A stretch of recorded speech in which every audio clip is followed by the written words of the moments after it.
Emma, shall we talk about the BBC? Charlie's just securing his Christmas bonus there. I did get a Christmas card from the Prime Minister this year. I thought it might be off the list, but there you are. I bet you favourited his video as well, haven't you? I didn't go that far, but I watched it. Oh, God. Yeah, BBC, Emma, accused of feeding viewers a diet of woke bias in breach of its own impartiality rules. What's this about? This is about the BBC's obsession with gender issues, about being, woke, about migration, about all these issues. This isn't what viewers want, and yet it's what the BBC... The idea that the BBC are holding their standards of impartiality, I think, for many people, it's an absolute joke. It's not impartial in the slightest. It's deeply, deeply woke, and they're losing viewers with this agenda. This is, they had Tim Davie had, I think, a couple of years ago, he announced his 10-point plan, which always makes you think, oh, no. So many pledges, plans everywhere, aren't there? Any plan, any pledges, any lists, any kind of priorities of that way are going to fail. And, I think people are deserting the BBC in droves over this. They don't want these issues shoved down their throats every time they turn on to watch something like, I don't know, Doctor Who or... Well, talking of Doctor Who, so the recent episodes featured a transgender character, implied that the Doctor was gay, and discussed whether an alien should have gendered pronouns, which has been reported as a turn-off for fans.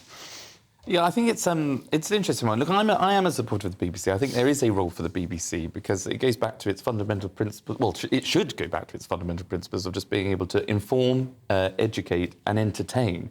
And I think the problem that we have with the BBC is when they have sort of outside organisations that make the production, so make things like Doctor Who and Strictly Come Dancing, and there's have a whole debate about that.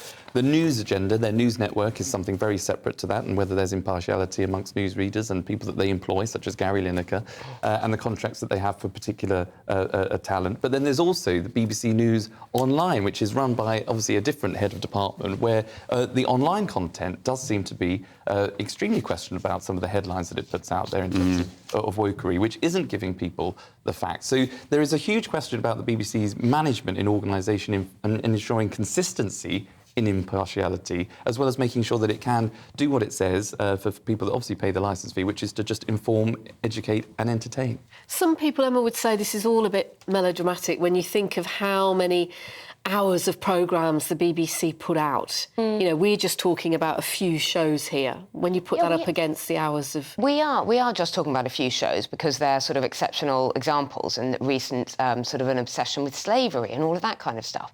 But I think that people, lots of people are saying, I don't pay the licence fee anymore, I don't want to watch the BBC. I think that's a concern for the BBC. Like Charlie, I agree there's a role for a national broadcaster. I think that's a privilege, and they should think about what people want to watch rather than pushing this woke agenda on people, which is actually turning viewers off. Well, we should just tell you what the BBC is saying, which is cherry-picking a handful of examples or highlighting genuine mistakes in thousands of hours of output does not constitute analysis and is not a true representation of BBC content. We are proud that our output seeks to represent all audiences and a range of stories and perspectives. Across the entirety of our services, there will, of course, be occasions when people disagree with or want to challenge what they have watched or heard. Are you still with me? And we have well-publicised routes for them to do that.